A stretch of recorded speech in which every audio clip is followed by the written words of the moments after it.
The following podcast is recorded and produced by Emerge, a media creators co-op.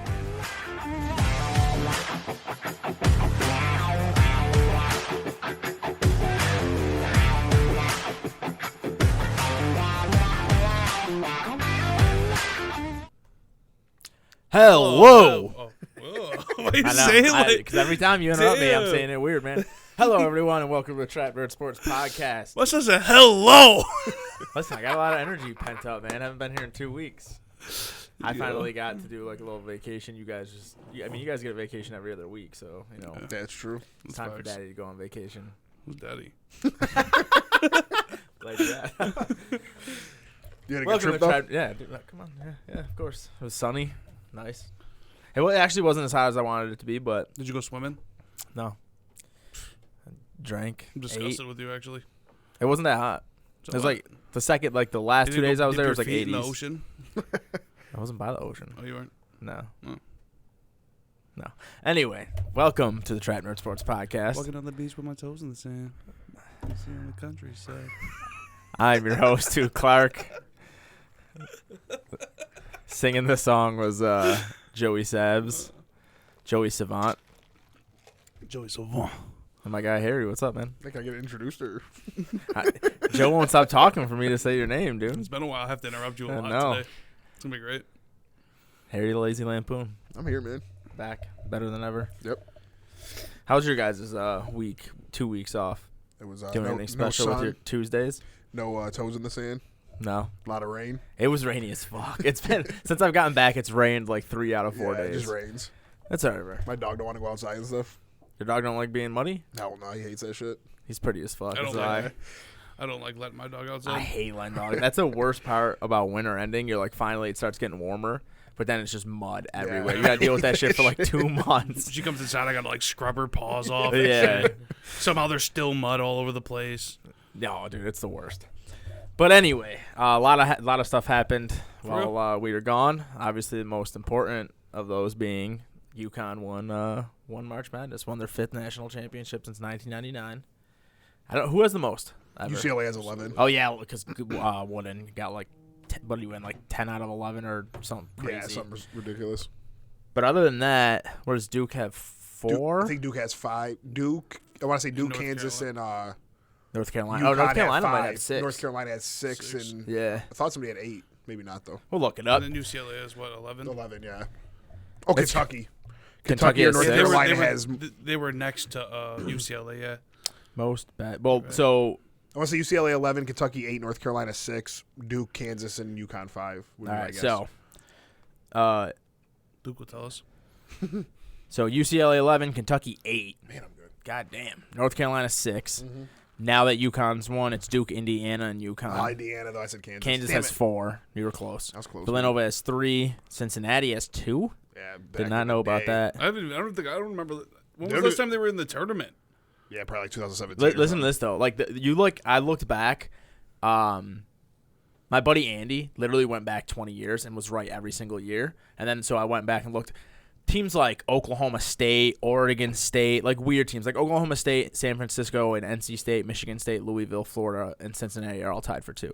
Florida won And back other to than back. Florida, did Michigan State? When's the last time Michigan State won? 2000, they beat Florida. Okay, yeah. So With, since Jason I've been Richardson and, watching, Zach Randolph. none of those teams have won a national championship except for Florida, and they're all tied for like 7th for most national championships. That's crazy. Yeah.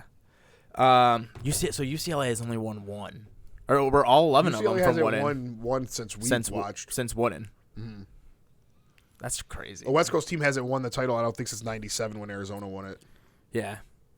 Holy fuck. Oh, I didn't know West Coast in general, but I knew Pac-12. San Diego wasn't State since was the first 97. West Coast team there since whatever. I think since UCLA lost to Florida. Didn't Gonzaga make it and lose 1? They're from Washington. Oh, yeah, I wonder why they didn't count that when I was watching Sports It might have been Illustrated. Pac-12. No, because San Diego State's Mountain West. Oh, California, that's what it was. Okay. Yeah, A Californian that makes team? sense. Yeah, I was gonna say actually would make sense. Yeah, California Yeah, Gonzaga made it, lost. got smoked. Arizona won in 97, hasn't made it back since. UCLA lost with Westbrook and Love. Yeah. We smacked them boys. You did? What'd you guys have? Noah, Horford, Brewer, Torian Green. That team was unreal. What year was or was that the same year Beasley was at Kansas State? Who? Michael Beasley? He was Kansas State, right? Yeah, he was the year after Durant, I think, wasn't he? When was that? 2008. Durant was 2007. Sounds right. I don't know. Anyway, I don't know how we got on this, but UConn had arguably the most dominating tournament, at least since we were alive. Like, I don't know what happened in the 80s and shit, but that was the most dominant performance we've ever seen. They just Through- Double-digit wins every game. Not Good even just wins, double too. digit. Like 15 was the lowest before the Final Four game, or they went like 13-14 the Final Four game against. Yeah, by 13, yeah. Yeah, that so the Final Four game was the closest anyone came is 13. Then it was 15, and then They beat the hell out of Gonzaga. what was San too. Diego State? What did it end up being? 17. Yep. And then Gonzaga 28. St. Mary's. St. Mary's bad. was like 22. Iona was an ass whooping. There was no one close to that. No one. And to be fair, I think their first two games, I think getting Iona St. Mary's was like a pretty good draw out. But even then St. just Mary's ain't smacking the shit out of Gonzaga Yeah. after Gonzaga beat UCLA, Mm-hmm. just smacking the piss out of them. San Diego State just bullied the fuck out of Alabama, whoever, like, not everyone, but me and a lot of people thought was the best team in the country. They just don't even stand a chance. Yeah. Like, we were talking about it yesterday. I don't know how this just comes out of nowhere. Like, the last time this happened was UConn in 2011. Not the 2011 team. Was that the Kemba Walker one, the 2011? Yeah. No, 2014 and 2011 and 2014. Yeah, 2011 was Kemba Walker. 2014 was Shabazz. 2011, they were 9-9 in their conference. They still won 30 games, though. Like, they still won a lot of games, but they struggled in conference play, and they struggled against good teams, and then they just ran through the conference and ended up winning the national They championship. didn't even win their obviously. conference tournament this year. No. That's what's crazy. I just don't. Where did it come from? Like, how do they just out of nowhere become a top 5 offensive and defensive efficiency team? They're just out rebounding everyone. Yeah, they started the year like this, too, and then on conference play. You know how conference play gets, though. Yeah. So they showed signs of it early on. They were like 18-0, I want to say. And then they somehow lost like 8 or 9 games in Big East play. Lost in the second round of the tournament. And then came in the NCAA tournament. Who beat them, their Xavier? ass. Marquette. Marquette. Marquette. Who That's did the Xavier beat? Oh, Creighton. Creighton, yeah. That's just supposed to be the Hurley special. Mad good and non-conference play, suck in conference play. But at least Dan Hurley can win a national championship. Yeah, I feel like they were one of the best teams I've ever watched play college basketball. Every game of the tournament. They were so good. I was just like, there's nothing wrong with this team. Well, this was one of the reasons this was such a fun year is that there was no teams like since Coach K left Duke. Yeah, they're still killing it in recruiting, but it's not like they're getting the 3 of the top 4 prospects. Kentucky, I don't know how the recruiting went, but it didn't pan out on the I think court. Kentucky this year has 3 of the top 4. They have 1, 2, and 4 Coming in. Yeah, but this past year they were whatever. Like all the blue blood teams didn't have like a Zion. They didn't have Plus the Anthony transfer and the Davis. nil are starting to equal out. yeah. But it was just about who was the better team this year. Like it wasn't like San Diego State with some dogs, too. Yeah, they were tough. they have a really good coach. They have seniors. They have a bunch of junior seniors. Everyone on that team is like 6'6" and Yeah, bigger. they're like a 9-man rotation of seniors. Yeah. I just like I've been saying it all year that it's been so much fun because there's been so many. It wasn't just about who recruited the best. It was like coaching mattered more this year. Teamwork mattered more this year. It was like everyone was kind of, I don't want to say equal because UConn just smacked the shit out of everyone when they got hot. But for most of the year, Alabama could have lost. Kansas lost to Texas twice. Every conference had, I mean, even all the way to the Pac-12, like ASU, USC, even though they weren't ranked like UCLA and Arizona, were competing with both of those teams. ASU beat Arizona one time. It's just like every conference had good basketball. And when you got to the tournament, it was like, okay, these guys play the best team ball, and it just fucking was unstoppable. I still can't believe Arizona and Purdue just lost in the first round, though. Yeah, it was gross. And Virginia. If Zach Edey comes back, I think I might be on Purdue this year because when Virginia lost to the 16 seed, the next year they won the title. Really? So if Edey comes back, they'll be returning their whole team pretty much. Virginia had to sell. Someone in Virginia's program had to sell their soul for that one championship, though, because they've been nothing but choke artists other than that year. Yeah, but that team was fire, though, with DeAndre Hunter. Don't care. They sold. Nice. They sold something, dude. They lost to a 16 seed. This year was what, a 14 seed or a 13 seed? 13. 13, yeah. Who was it? Furman. I had that. And everywhere. they lost to someone. They lost in the first round 3 to 4 years, didn't they? It's just their style, the way they play. Like, I don't know, they play too slow, and teams like a team like Furman that like can shoot the ball, and Virginia just ended up not being able to get any buckets late. I don't know, it's weird. They were just defense. I don't like the way they play. San Diego State's usually like that. That's why I was surprised they made such a nice run. They had some shooters this year. They had Bradley, and I mean, what's their center's name? Was just smacking Mensa everything whatever, for like 3 rounds. He was just like Alabama. They could not score inside. Alabama's huge. Too. Yeah, That's what was crazy. About he. I think he got like 7 blocks that game, dude. That dude was smacking everything. Their big dude. Yeah. I wasn't meant. There's 2 of them though, because everyone on that fucking team's like 6'9". But anyway, like I think, like, what do you think the lasting effects of this tournament will be? Like, what do you think? Like everyone, obviously, outside of like UConn being like, I think it'll be dominant. It was the most like busted bracket of a tournament. Like nobody had a good bracket. Or you said your brother had like 3 out of 4. That's insane. So I came in 3rd, and I didn't have a single Final Four. That's what team. I mean. It was that year where nobody had like the Final Four, the champions, right? Yeah. Yeah, I mean, it's been one. It was the first time a 1 seed didn't make the Elite Eight since like 1979 or something. That's crazy. I think Florida Atlantic, every single team that was in the Final Four, it was like, their first Final Four besides UConn. Yeah, I thought Miami had one like a long time ago. Wow. Oh, it was the first for all of them. The coach, the coach, George Aaron, Mason or whatever. No, Aaron Nega. I thought his name was. Laganera or whatever. Oh, he went there with George Mason. I was like, his name is definitely not George Mason. George Mason, actually, when he did that, that's why like everyone Florida beat them that year in the Final Four. Yeah, but he beat UConn to make it to the Final Four. Oh, really? Yeah, that's pretty cool. Yeah. So that's why everyone was like, "Oh man, is he gonna finally be the one to beat UConn?" He thought his name was George Mason. I thought you were trying to say I knew his name wasn't George Mason. I knew it was like I can't even pronounce it. It's like Jim Laganera or whatever. Yeah. So, I don't know. Like, I'm interested to see like what this means for UConn, because obviously when Calhoun won it, what prospects are on UConn? Hawkins is for sure gone, but they said they think Sonogo and Jackson could be back. Right now, they're the favorite to win it again because they should only lose Newton, who was Aaron Jones's cousin. He was there. Him and his brother were there. Aaron Jones was jacked. Yeah, I was like, someone. They said there's going to be a steroid, a drug test for Aaron Jones tomorrow or whatever. But yeah, that dude had 19 points and 10 rebounds too, that Newton kid. Really? But he's gone, and then Hawkins is a Where's lottery Newton pick. going? He's a senior. Oh, is he? Or actually, he can come back for the COVID last year of eligibility, so even he could be back. Are you sure? Mm-hmm. He didn't use his fifth. This is their last. I think this is the last year of COVID, like the 6th-year seniors or whatever. Yeah, that's also going to be. It's going to be weird to see where some of these teams go. Like San Diego State, I feel like some of these teams are so benefited by letting their guys coming back for those 5th and 6th years that like. Even last year with Remy Martin, of course, this was his first year at Kansas, but it was his 5th year in college, and he ends up being the best player of the last 3 rounds.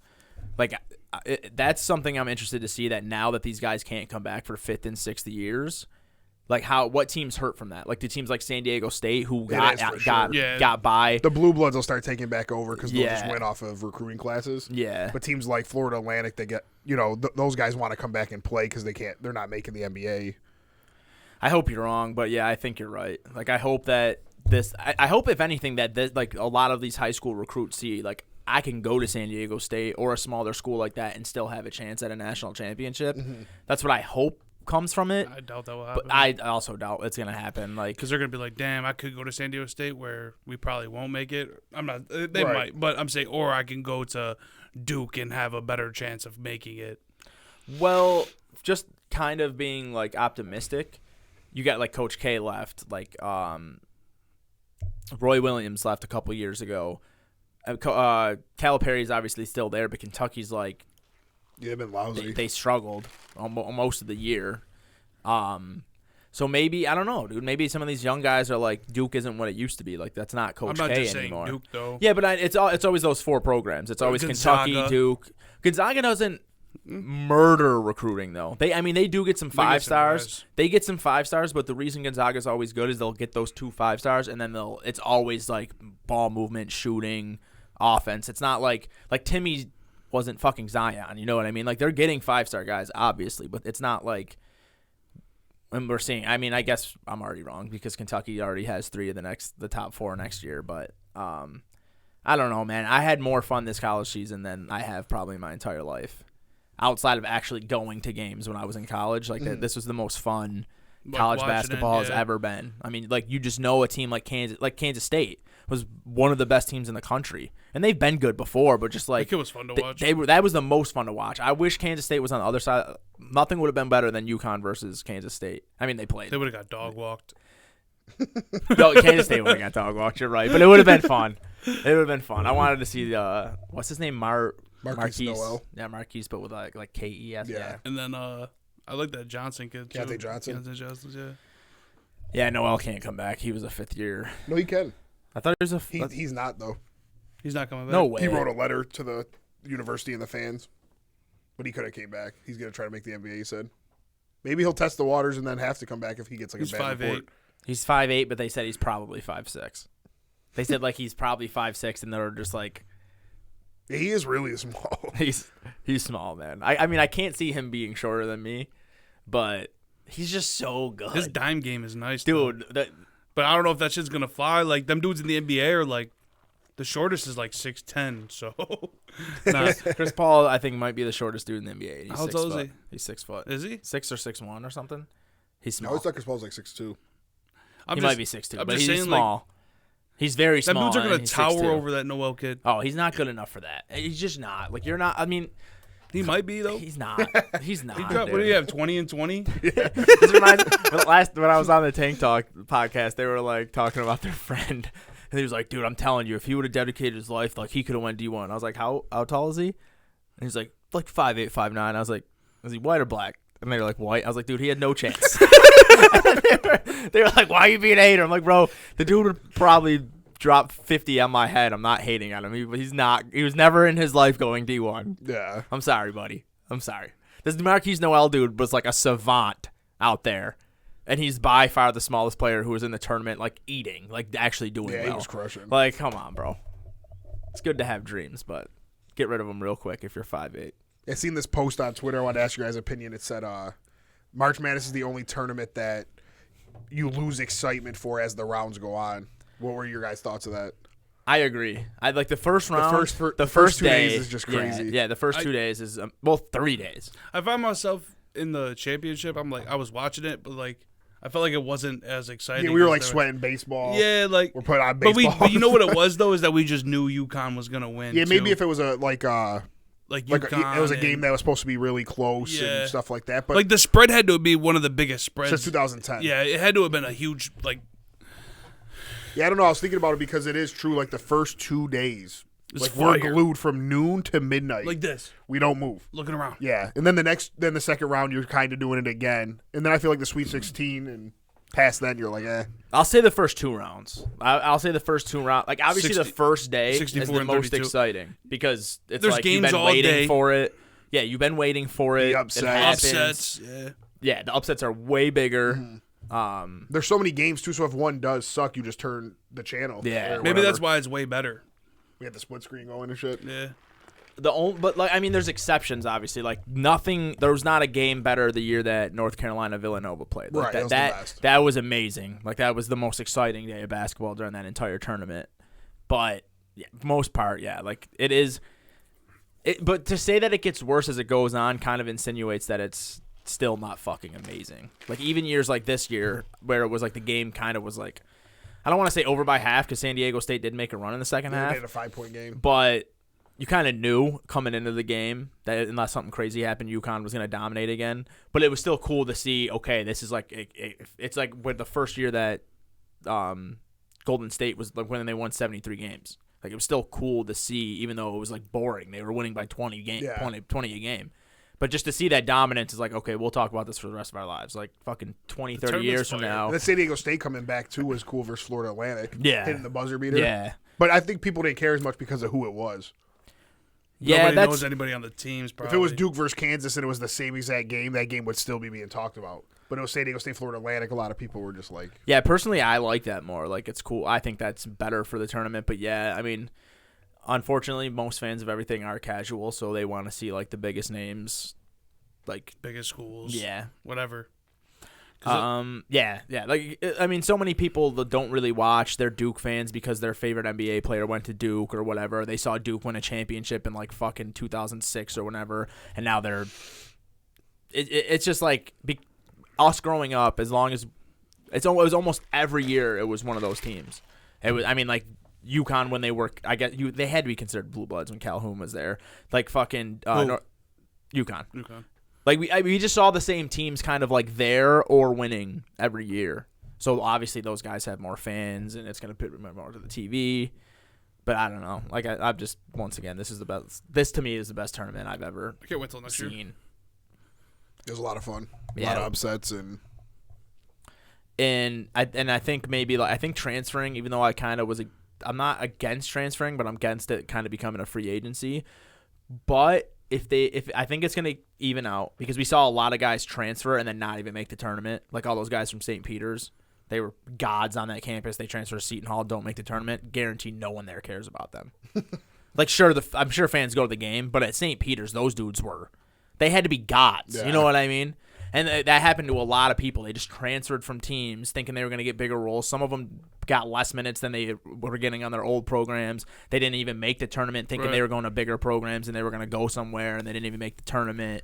Do you like the nil deals? I think there needs to be more like Regulation because what's going to happen is like as this gets bigger, like the thing with Rashada fell through in football. But like he basically was supposed to be paid $14 million to play at Florida. So you're going to see these teams, most of them in the South, because they care way more about football, are going to have these massive budgets to go out and basically sign players. I like the no deals though. Where'd he end up going? Rashada? ASU. Oh, he left me for you? Yeah. That's lit. His dad went there, that's why. No, I just like the deals because like a lot of those dudes don't make the NBA or NFL or whatever. I feel like a lot of college kids make the NFL. But I like that. Like, they be out there busting their ass. Like, Timmy is getting paid, and he'll probably never make the NBA. Or if he does, I mean, it's like a double. There's positives and negatives, obviously. Like, if it's the negatives are if it's exploited, it's just gonna continue. It's gonna. I think we've seen in college football and basketball more parity, and it might like ruin that because like the bigger schools have more money, and it might just completely go back to what it was in like the early 2000s. But on the other hand, maybe a lot of these guys will stay an extra year. Like we've seen a lot of guys go to the NBA that aren't ready because they're like, I'm not turning down that payday. So maybe a lot of these guys will stay another 2-3 years. Like look at Chris Paul, he stayed 2 years. I mean, like a lot of like you stay a couple more years because you know you can make some money, and then maybe when they get to the NBA, the product in the NBA will be better because they're better developed.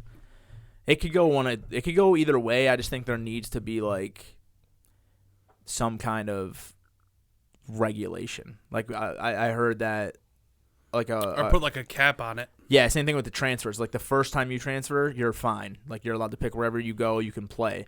But the second time you transfer, it goes back to the old rules where you lose a year of eligibility. That way we're not seeing a guy on 4 different teams 4 different years when he's in college. So that's kind of cool. I think there's ways to make it better. They should put a cap on it for sure. Yeah. It's just the NCAA is ridiculous. They fought against it for so long. And now they're just letting it go untouched. And I think they want it to fail. I think they want like some of this stuff to be like, we told you so. Even though it's like, no, it's because you did it wrong. It's not because you did the wrong thing. It's because you executed it wrong. But we'll see. It's still so early. Yeah. And it sucks because the guy like Rashada, he went through his entire recruiting thing. He thinks he's getting $14 million from Florida, and when they pulled it out like super late, he didn't have time to go to a bunch of schools and try to build an NIL deal somewhere else. Maybe they pulled it out. It just fell through. I don't remember the exact story, but it was like he was supposed to get $14 million to go there, and they Florida. got there and didn't get it. He didn't get there. They were just like super late in the recruiting process. They were like, it's not here anymore. So then he had way less time to go get a deal. Yeah, to go get a deal. And ASU was like, "Here you go." It helped for us because his dad went to our school, and Dillingham, I think his name is, did so well with Bo Nix at Oregon last year that it's like, okay, my dad went here. I have a really good like a QB friendly coach. If this happened earlier in the recruiting process, maybe he doesn't come to ASU. Like maybe another school builds an NIL package for him. But it's still fucked. Like he didn't have time for that to happen. So it's still like the student athletes are still low on the totem pole in this scenario. It's not like a contract in professional sports where you sign this contract, you're paying me what's in this contract. Right. So I don't know. It's only been like 2 years now since it started. So it's gonna, like anything, you're gonna see people who learn how to exploit it. Hopefully, after people exploit it, regulations come in. I don't know. We can't really judge it for another couple of years though. Right. I don't think. Especially like now, COVID's ending. The COVID eligibility. There's just gonna be a lot of change in the next couple of years. Hopefully, it stays how it is now though.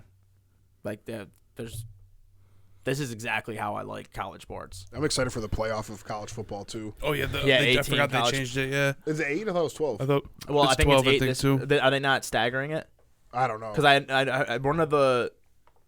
Yeah, look it up. Because one of. Are you looking it up? Because I remember one of the.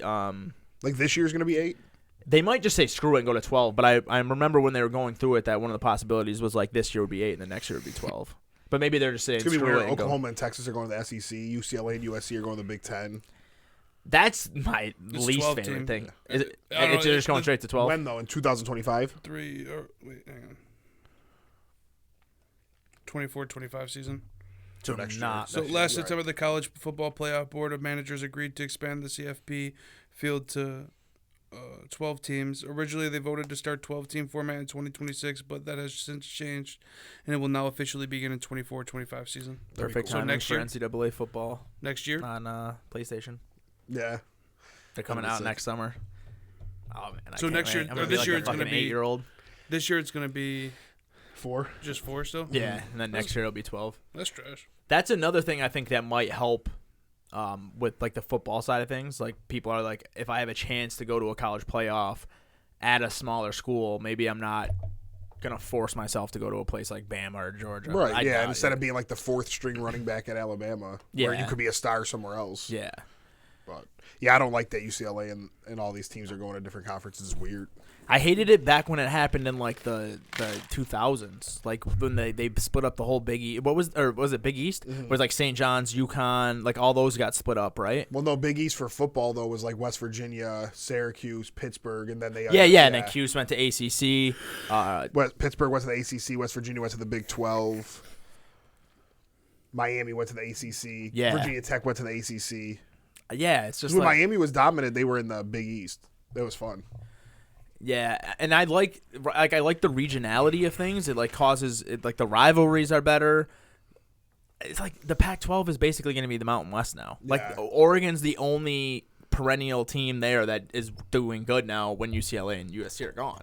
Yeah, who you guys bringing in the Pac-12? They haven't said anything, but I know for years it's been like San Diego Boise's gonna State come, right? has been Boise would probably go there, right? I've heard San Diego State was like the tightest like tied to the Pac-12 for at least when I was in school and I was like actually like reporting on shit like this. It was always like San Diego State. I haven't paid as much attention since then, but like Gonzaga was a big one. They should be. I was gonna say, Notre Dame is independent for football, but Yeah, ACC for basketball. Gonzaga, even though they don't have football, should 100% be in the Pac-12 for basketball. yeah, it would just create it would be like we would have to add another team for football, so then it'd be like the Pac-13. But whatever, there's fucking like 16 teams in the Big Ten now, Yeah, so it's stupid. doesn't matter. But yeah, I would like Boise State. San Diego State's been good at both football and basketball. Gonzaga would bring Utah State wouldn't be a bad one. Gonzaga don't have football. no. If they do, it's not D1. There's another school that I was like that's like that too. You said Boise? No, I'm talking. There's another school that's like really big in basketball, but doesn't even have a football team. It doesn't like really Villanova matter. and Georgetown. Villanova things like has that. a football team, But not D1. not though. D1. Yeah. Yeah. So, anything else for men's college basketball? Did they? They Sengun or what was his name? Sonogo. Sanoga. He won most outstanding player, Yeah, right? yep. Yeah. So He's not a prospect. He's borderline. They said he might run with it because of how well he played, but there's a good chance he'd be back. yeah, we'll see. So switching over to the women's bracket, little bit of a controversy there. I don't understand the controversy. It's the same thing as always, man. It's just like, well, I'll fucking cry tears of joy when one day we can just wake up and not everything has to be about fucking black and white, dude. It's Caitlin Clark went out there, had one of the best fucking tournaments of all time, and there was people hating on her. I'll let you guys figure out why. And then she's getting cocky as hell, and then the next game gets smoked, and the best player for LSU, her last name's Reese. I forget her first name. Angel Reese. Her brother's mad nice too. Her cousin's Jordan Hawkins from UConn. Oh, really? Really? Oh, shit. They all play basketball? Who's her brother? Yeah. That's fire. Her brother's that Reese kid from Maryland. We watched the opening game. Yeah, it's weird because she went to Maryland with him. Yeah, and then she transferred. Yeah, why? But it was weird because Maryland was super nice last year, I guess. I didn't watch a ton of women's Well, basketball. Kim Mulkey or whatever is the coach at LSU. Oh, She's like, okay. You get a chance to play for her. It's like playing for Pop. So, yeah. Caitlin Clark had the better individual performance. Reese won the game with LSU.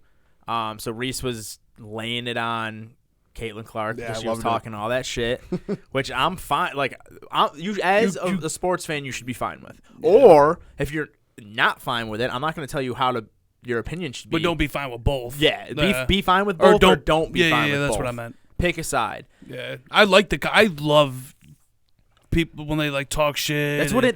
I love that. Yeah, it's part of sports. Yeah, I love it. And it's the competitive part. Well, part of the competitive part. I will say LaShawn McCoy made a point that people are trying to say that they did the exact same thing. But Caitlin Clark's was like, she hit a three. She was walking back to her side of the court. She wasn't really in people's faces. Reese was kind of following Clark around the court. She wasn't following her. If you watch the video, Caitlin Clark's walking by. But even at then they went. Like But then they went to the free throw line. She did it again. I didn't see that then. But even if she was following her, like she's taking it up a notch. Like you can't do the same thing. Oh, I'm not mad at it. I just feel like all. when people try to compare it, like she did this and she did worse, but it's like you can't do the same thing anyways. You got to take it up now. Yeah. You got to. I don't know. I like how that was. I agree. I do like it. I'm just saying like there is a difference. It's not quite like. You see the meme on Facebook where it's like, it's okay, and it's the white skin. It's like, it's not okay, and it's like the black skin. And there's truth to that. No one's denying that racism exists in America. But it's just like, it's not the exact same thing. They didn't do the exact same thing. But there is a lot of racists coming out. There's nothing wrong with what Reese did. There's absolutely nothing wrong with what she did. She was a fucking competitor. She's been one of the best college basketball players in basketball since she started. And she beat somebody who was having probably the best college women's basketball and getting all the attention. Caitlin Clark's getting all the attention. They beat her. Why wouldn't she want to do that? But it's just very annoying on both sides. It really is. Like Caitlin Clark was the best player of this tournament. She didn't win most outstanding player because she didn't win the championship, which is fine. Who won the most outstanding? Reese did. She's also amazing and got deserved everything she got. It makes me mad that people just still can't just watch a game and enjoy it. You know what makes me think it is about race, though? Is because I was thinking about, remember when Kansas City and Tampa played and Tyreek Hill cooked their shit? He was telling them to call for help.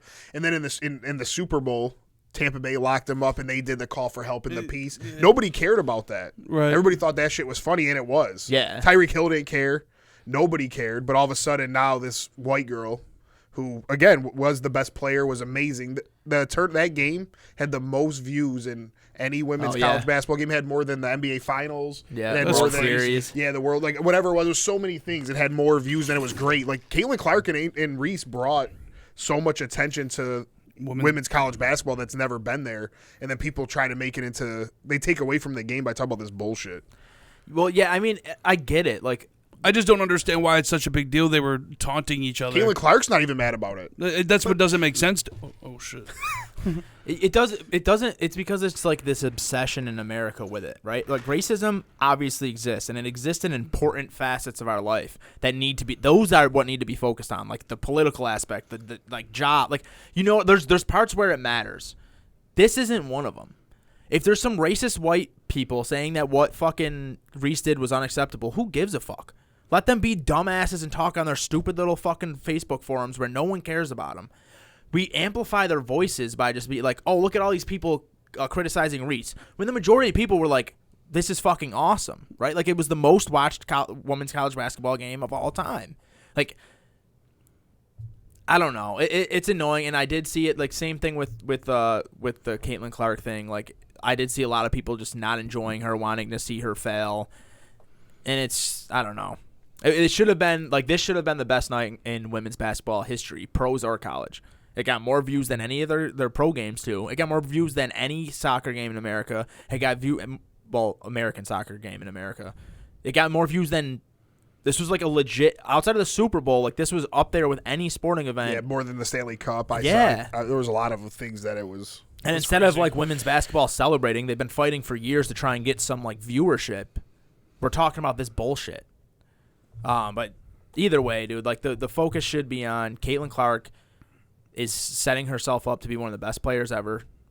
Reese played out of her mind. LSU was the better team. Iowa kind of sucks without Clark. And they won a fucking national championship in front of 10 million people. Like, we saw Reese the game before. I think it was like 5 million people just dropping from mid-court. Shit that we want from, like, everyone says dunking. I can do without dunking if we got people like Caitlin Clark out there fucking hitting from the logo and shit. Like, shit that will make the game more entertaining. The shit that will push women's basketball, hopefully, into a higher stratosphere. But maybe the controversy is good, though, because they have taken center stage for the first time. Like, I never have seen more posts and go on SportsCenter and see something talked about more. So maybe this is good. And I know, like, I saw on Twitter today, Reese, like, commented she's, like, over 1 million followers or something now. Yeah. So they're getting all types of publicity. They're probably loving it. Yeah. She's loving it. She's living her best life right now. I was looking at her Twitter, too, and she was like, what y'all talking about? Yeah, she's eating this up, so... The one side I will say to it, and it's not racist, but it does show that, like, people will always gravitate towards stars that look like them. And it's not just skin color. It's, like, size. Like, you see, like, a 5'8" guy. Like I bet on Kirk yesterday. Yeah, like Cole. Yeah, that dude ran like a... The super side note, there's dudes in like who make the most ridiculous characters at MLB The Show, and he just looked like one of them. It's mad funny. But no, you are right, though. People gravitate towards people that look like them, and unfortunately, most of the country looks more like Caitlin Clark, and that might have something to do with 10 million people watching. You know, like the best player in college basketball, at least on the women's side, is a white girl. Who's cocky, who's fun to watch. That might, like, elevate numbers. That's not racism. It's just like you gravitate towards people that look like you. That's just how it is. It's been proven time and time again. Like, that's why representation is very important. That's why it's very important that black people get the roles they should get in Hollywood. That's why it's important. Did you want Caitlin Clark to win? I didn't really care. I wanted to. I did because I put money on it, but I like LSU's coach and how she gets out there and gritties with the girls and shit. Like, I don't know. That was funny. I did want to see LSU win. Yeah, but all of the other shit aside, LSU, I think they win regardless, but they were getting crazy calls. I've seen Twitter going crazy about it. Bro, the first quarter, this girl literally hooks Caitlin Clark's arm, and she still was controlling the ball for a lot of the time. It's like a 3-second, like, it was like a long thing. Dude just hooking her arm and grabs the ball. Obvious foul. No foul. They just let in easy. Yeah, I heard the. And then the other time, it wasn't Caitlin Clark. It was another girl. She gets a rebound. She starts going down the court and almost runs into the LSU coach. The LSU coach, they're on that side of the court in like a half-court offense, and the LSU coach is on the court. She didn't get who got a technical? I thought she got a technical. She might have ended up getting a technical later in the game, but she was on the court for like multiple times. Yeah. But that's just college officiating in general. I assume it's just as bad, if not worse, at women's than it was at men's. There's only a couple games this men's tournament that were bad, but it's been bad in the past. Like there was some pretty bad officiating in the tournament. Yeah. Early on, maybe we just didn't realize it, but and then it was crazy also to see South Carolina lose. But Aaliyah Boston, she'll be the number 1 pick in the draft coming up. She didn't really do anything against Iowa. That was surprising to me, but it still was good for the sport to see South Carolina lose. And like the championship was perfect in my opinion, LSU and Iowa. It was so it's the same thing for women's as it was for men's. Like women's, it's always been Tennessee, South Carolina, UConn. Like it's just always been those 3. And UConn might have been back there again if that girl wasn't her page. Forgot her name. LSU beat UConn? No. UConn lost to like Virginia Tech or Ohio State or somebody. No, South Carolina lost to Iowa. Yeah. So Caitlin Clark, didn't she put up like 40? Yeah, triple-double. Triple-double. All right, so moving on. What are we moving on to? I got my handy-dandy little notebook right here. So, Draft season is upon us. Do you guys want to do top QBs, wide receivers first, or what you do for the Falcons? And I just skipped the Bears. I just skipped the Bears and just did Falcons, Eagles because we talked about the Bears a bunch. All right, so we'll talk. We'll start with the Falcons. They're the 8th pick. Let me tell you what I would do. What? I would trade for Lamar. 100%. I don't get why they're not. I don't give a fuck what it costs. I'll trade for Lamar. It's at this point, it's got to be the guaranteed contract thing. I think all the NFL owners are agreeing to not give out guaranteed contracts to quarterbacks. Yo, the Browns they can't come out and say up. it. They can't come out and say it because that would be considered like not tampering, but colluding. Colluding, yeah. But there's no other explanation. I'll tell you, it makes sense. Actually, because all the teams that were like, yeah, we're just out on Lamar. Why the fuck are you just out on Lamar? It has to be that contract. They don't want to give up especially for a team like the Falcons, who were willing. They were willing to give up as much for Deshaun Watson as the Browns did. They just weren't willing to give the fully guaranteed contract. It's like you need a quarterback. Is that what he wants, though? Yeah. Are you sure? It has to be. Why else would someone not trade 2 first-round picks for a former MVP? I think he wants a long-term contract with a lot guaranteed. I don't think he wants a fully guaranteed. There's only one thing that can stop these teams from going after a former MVP at the most important position for only 2 first-round picks. There's no That's one what doesn't make sense. No to one me. gives a shit about giving him a 7-year contract. He would be 33 at the end of it. Yeah, it's the guaranteed money. That's obviously don't have proof, but to me, you can't tell me otherwise. That has to be the only reason he's not being traded.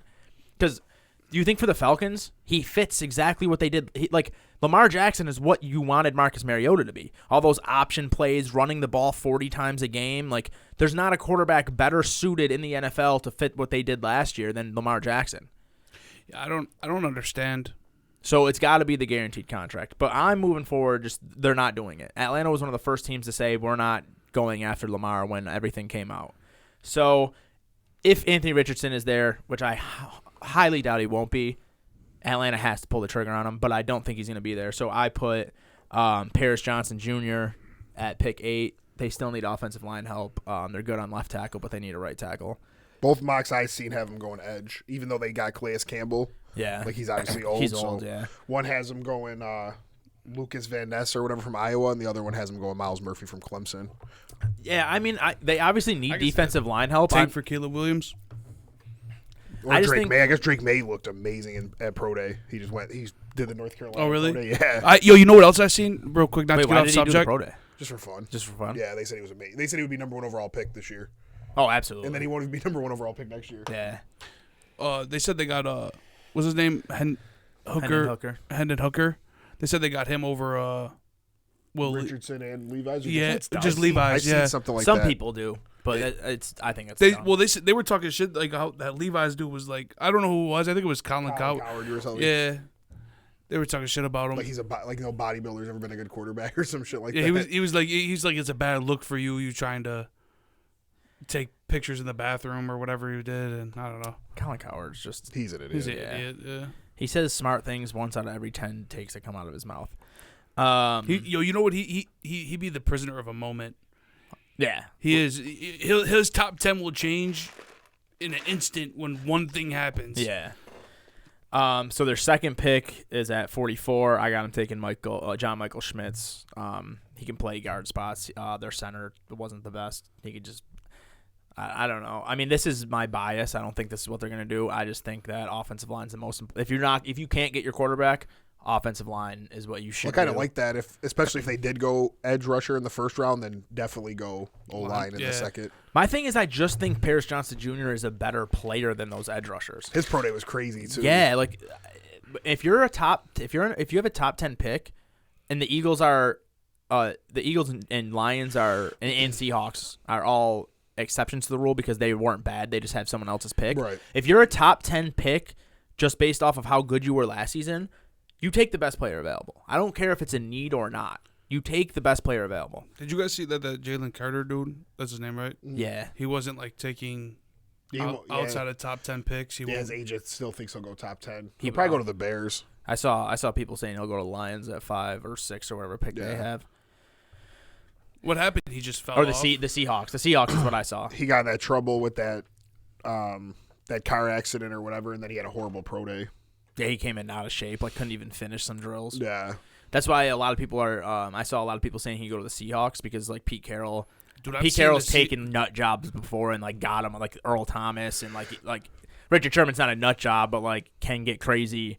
Like he's just I guess Pete Carroll's like Bill Belichick. Like you can take doesn't matter. I don't think Jalen Carter even is in that category either. But not coming, maybe not nut job, but the not coming to shape thing. Like he needs a coach that like put him in. He can't have some young dude who's like gonna be kissing his ass. Like he needs a fucking former Super Bowl winner. Like get your fucking shit together. Like I will sit you. Like we were made the playoffs last year. This 5th pick was a free pick basically. Like we got rid of a shitty quarterback and got this pick. You will sit if you don't get your shit together. Yeah, I see them taking Anthony Richardson.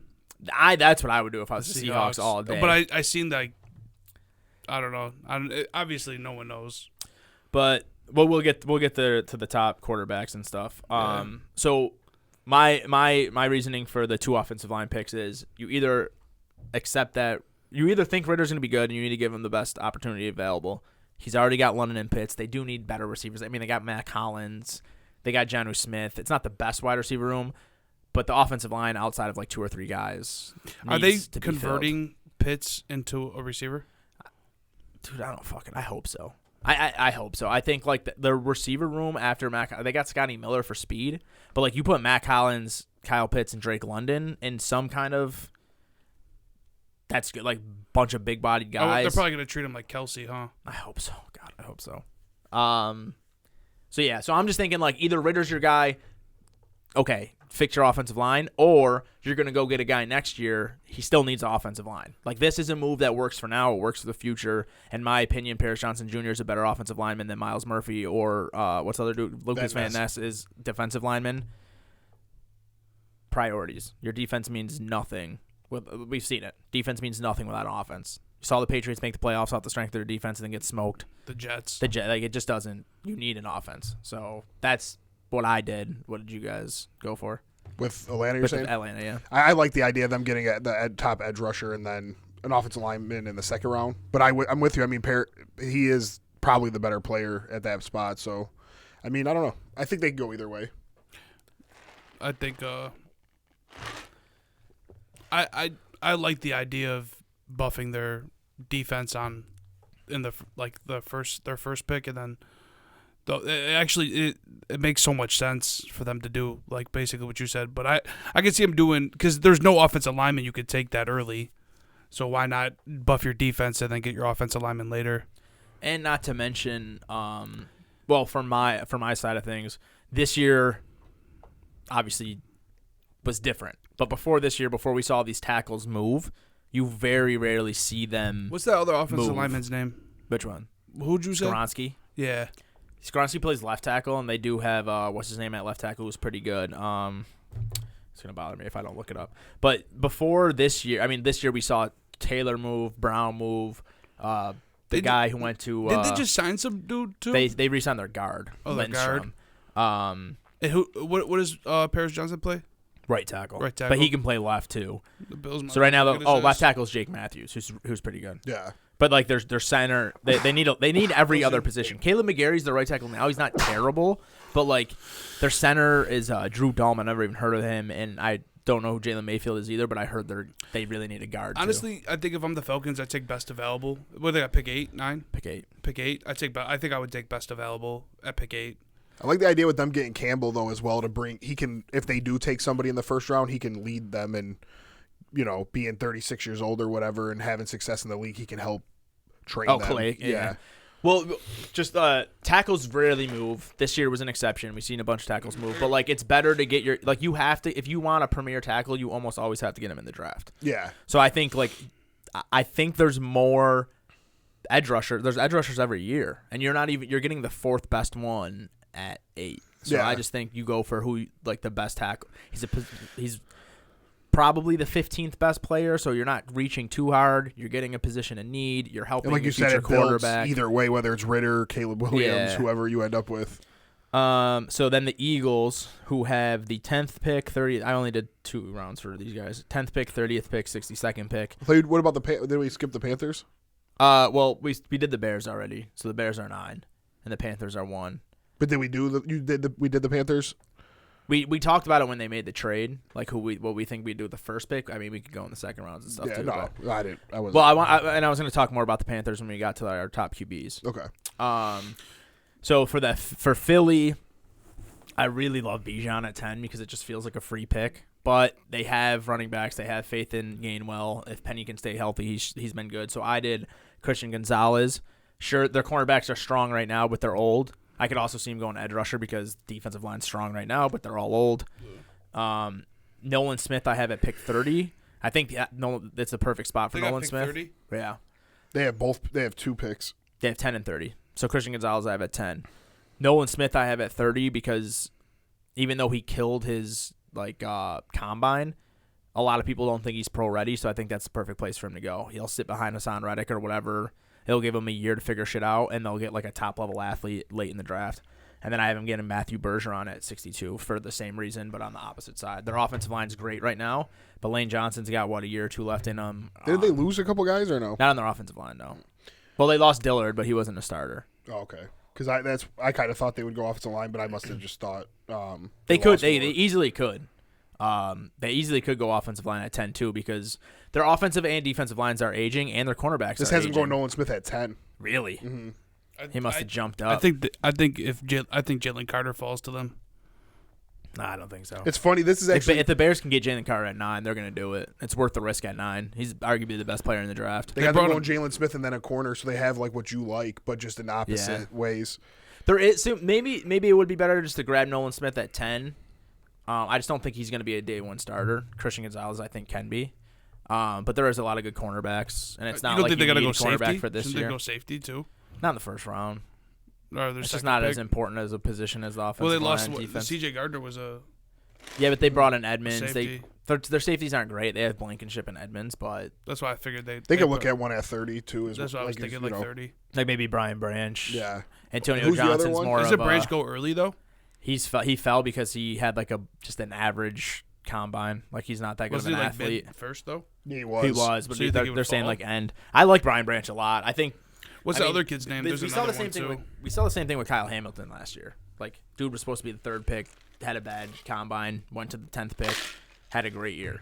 So, if the Bills got Brian Branch, I'd be happy. I mean, I wouldn't be happy because I want something else. But like, he would be a good player to add to our team. We would never go safety though. You gotta smart teams replace aging players before it's too late. You don't want to get the rookie the year Michael Hyde retires. Leave holes in you're right. Let's leave holes in our offense and replace players that are leaving soon. That's a good idea. I like that idea. That it's not what I want to do, but it would not be a bad move. It would be a terrible move. You're leaving holes in your offense or in other positions that we need to replace a player for 2 years in advance. A lot of teams do that. I'm just saying that's retarded. I don't think so. I do. And we just signed that rap dude. The Bills would never go safety. All right. That rap dude's young. Brian Branch and Antonio Johnson, though, aren't like deep safeties. Like, they're going to play up in the box. They're going to be an extra linebacker. They can play the slot. There'll be more of them.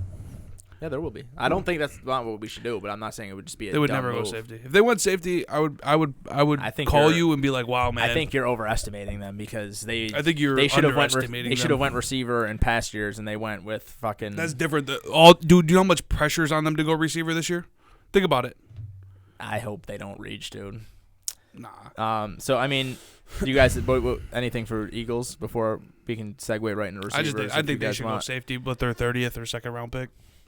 Bergeron. Instead of getting Bergeron, if they got a safety, I think it would be a good pick. Like if Antonio Johnson falls down there, because who's their linebacker? They do need help with linebackers now, right? Like who's their? They lost. They lost that Edwards dude. They to the Bears. So they could easily go like a Drew Sanders, Jack Campbell in the 2nd round too, if they're still there. All right. So you guys want to do? We'll do receivers since we talked about receivers. I'll do my top 5. And then we'll go around. So I have. It's super tough between JSN and Addison for me, but I put Addison above him just because he's just a little bit more explosive. But Jackson Smith and Jigba is like one of the best route runners we've seen come out of the draft in a long time. Jackson Smith and Jigba's got the lower floor, but I think Addison has a higher ceiling. Then I have Quentin Johnson, Zay Flowers, and Tank Dell. I did Addison, Smith-Njigba, Butte, Hyatt, and Dell. Don't. Just Quentin Johnson's just Yeah, I just don't want him. I mean, he's obviously going to be picked over those guys, but I'm good on him. So I hope Green Bay doesn't. Really? Yeah. Why? No, you do yours first, and then we'll talk about. A coach that coached JSN, I'm going to call him that now, said that Quentin Johnson's probably better than JSN. Yeah. I don't know how much. Let me hear your top 5. I put JSN first, then Addison, Quentin Johnson, that Butte kid, and then Hyatt. Okay. So, all right, the big one is Hyatt, because I think they both have the same concerns.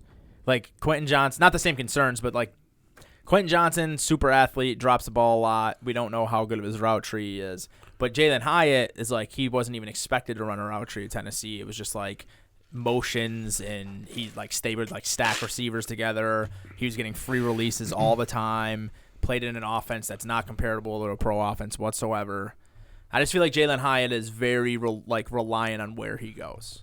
Like if he goes to the right team where it's like they got receivers and he could just like take the top off, great. But I don't know. I just don't see, as an overall prospect, I don't see him being better than Quentin Johnson. He might not be. I just don't have faith in TCU receivers. I get that. And that, like I said, the fact that this dude played in the national championship against, closer to NFL ready corners from Georgia, and he just got locked up.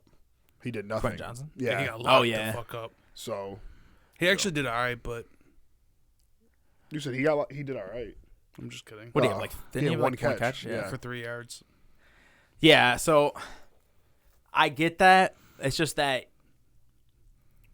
at least with him, even though he has the same concern, not the same concerns, but like the same amount of concerns as Hyatt, he has at least like prototype of everything else. So like if you fix the concerns with Quentin Johnson, he could be a top 10 guy. And he's like 6'4", ain't he? He's 6'3", 217. He's fast as fuck. He has the best broken tackle rate at the wide receiver position. Like you get him the ball on a slant and he catches it, like one cornerback's not taking him down. Like he's gonna. He needs to clean up his drops, and he's not as good. Like for how big he is, he should be better at like mossing people than he is. Mm-hmm. But I just feel like I don't want him either. Yeah. But if it was like Bills had to take Jalen Hyatt or Quentin Johnson, like I'm taking the risk on Quentin Johnson. Send me Tank Dell. I love Tank Dell. Yeah, Tank Dell was my 5. If Tank Dell was 20 pounds heavier, like that motherfucker is so fast, dude. Yeah, he's nice. So none of us had Zay Flowers top 5, or did I? I think I had Zay Flowers 5. I like that Butte kid. Yeah, I do too. 4. I had Flowers 4. Yeah.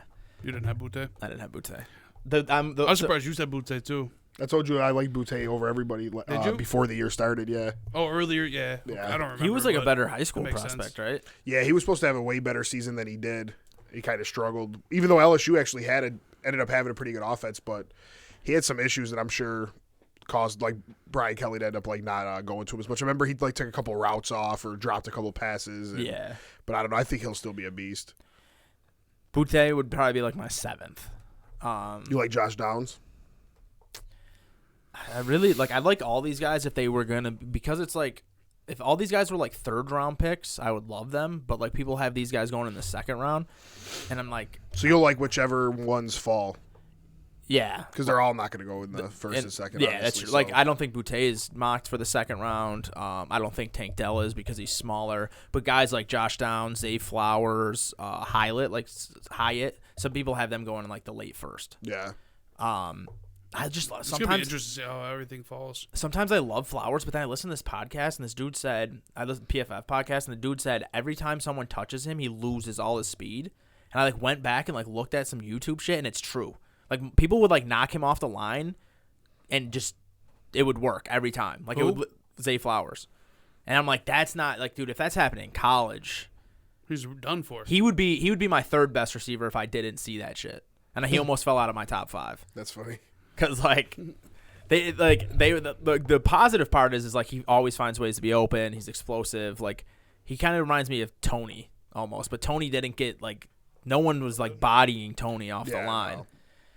So I don't know. The only 2 receivers I'm completely sold on in this draft is Addison and JSN. Yeah, me too. And I think that if this was last year, I think that Drake London, Garrett Wilson, Chris Olave, and maybe even George Pickens. George Pickens wouldn't be one.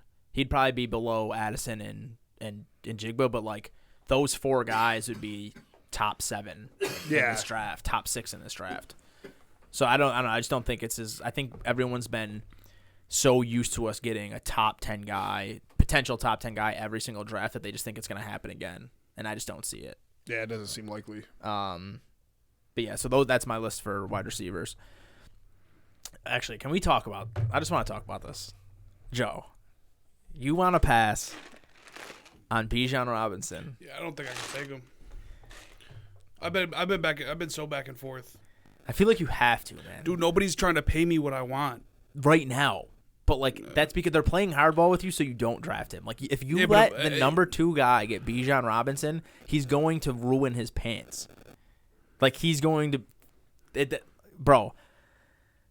If in Donnie's league the first guy doesn't pick Bijan Robinson, I'm gonna kill myself because I traded the second pick assuming I couldn't get Bijan Robinson. You gotta take him, dude. I don't think I can.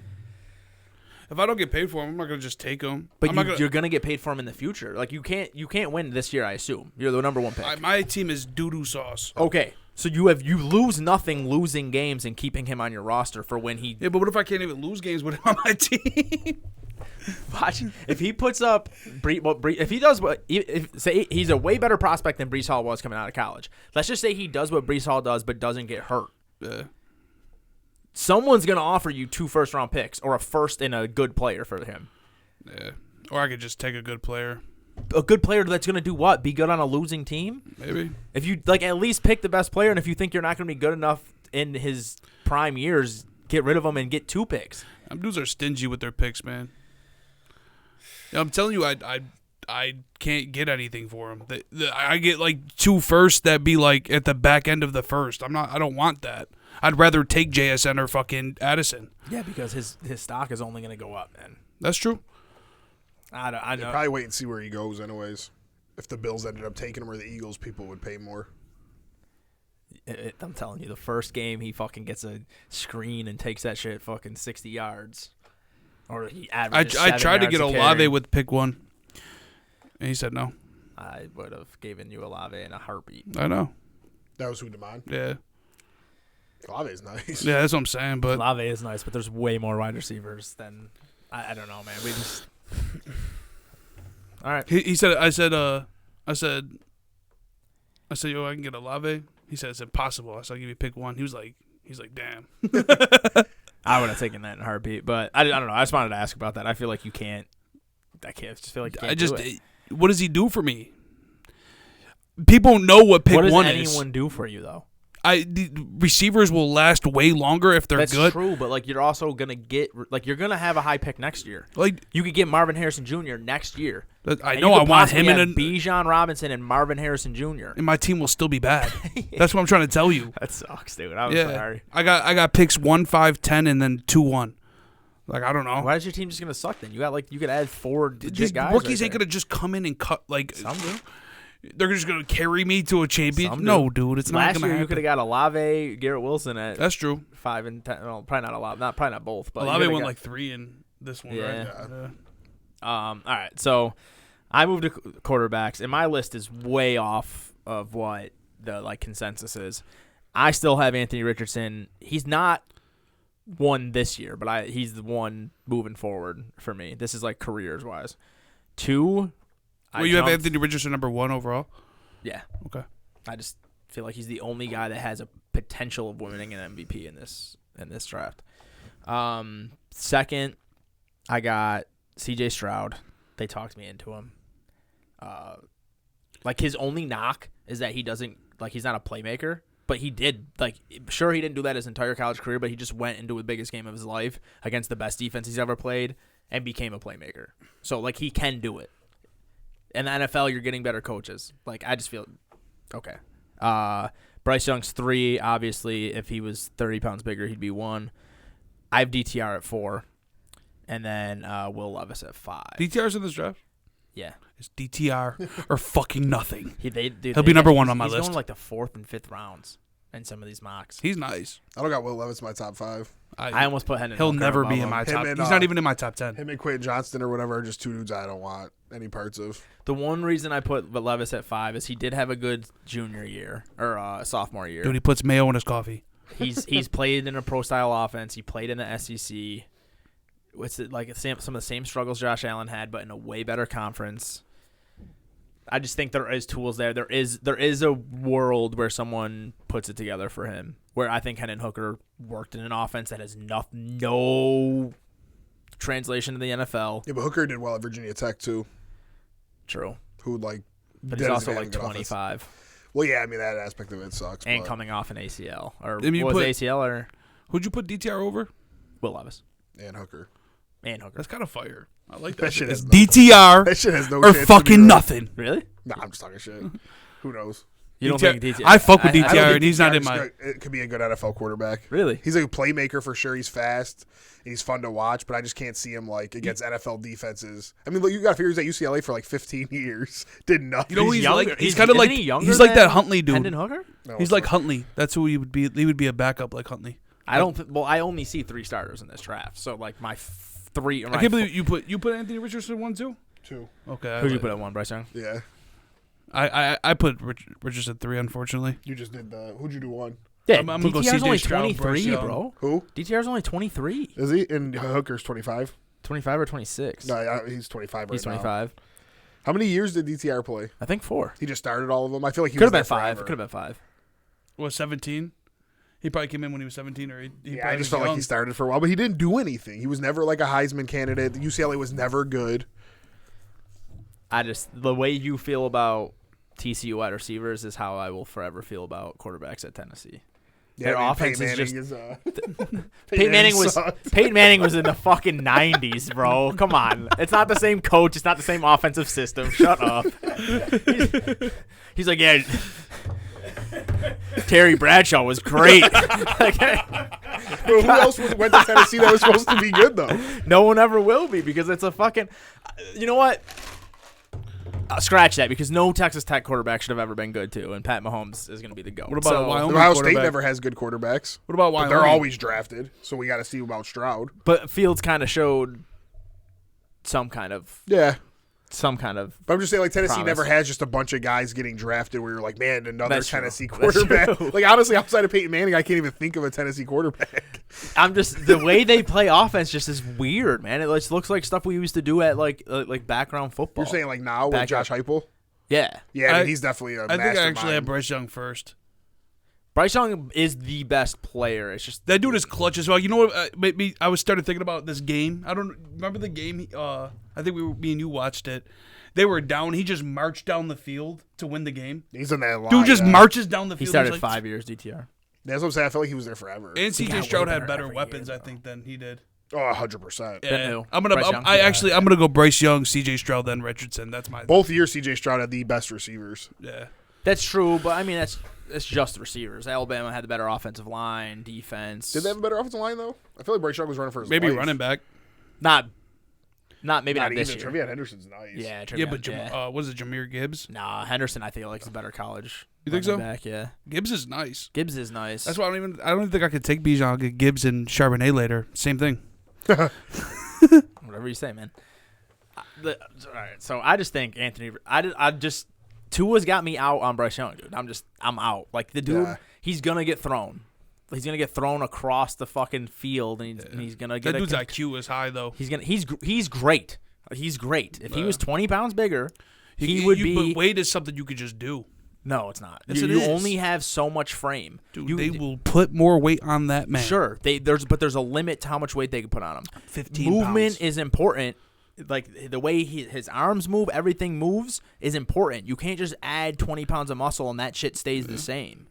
Like there's a reason all these athletes aren't bodybuilders. It affects your ability to move. It affects. That's why when a D end is able to fucking bench 500 pounds and also run fast as hell, it's amazing. Yeah. Because once you become strong enough to do that, you usually lose stamina. You usually lose speed.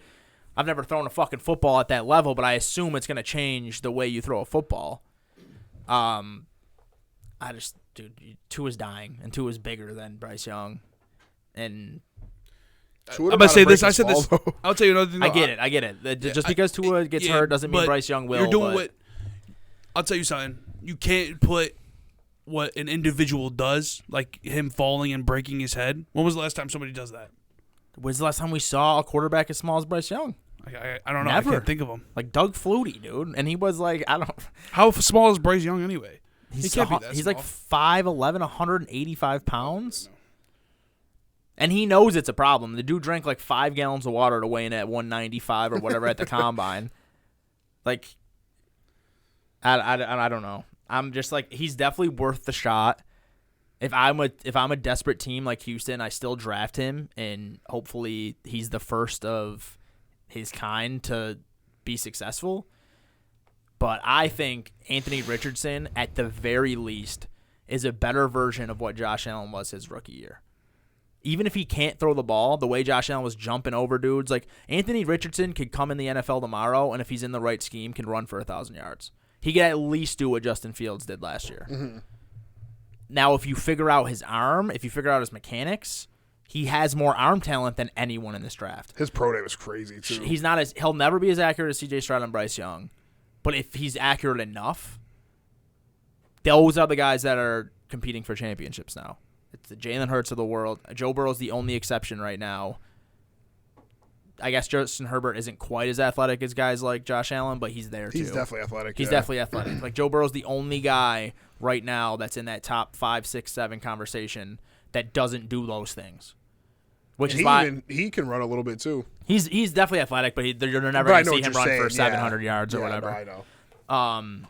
So I just think Anthony Richardson's the only person that has a shot at being in, like what Caleb Williams is going to be next year. Like you're drafting Caleb Williams because you know that if he doesn't get hurt and he develops the right way, he can be a top 5 guy. Oh yeah. No one in this quarterback. Do you know that's going to happen? You think Kyler's nice? Kyler just is a.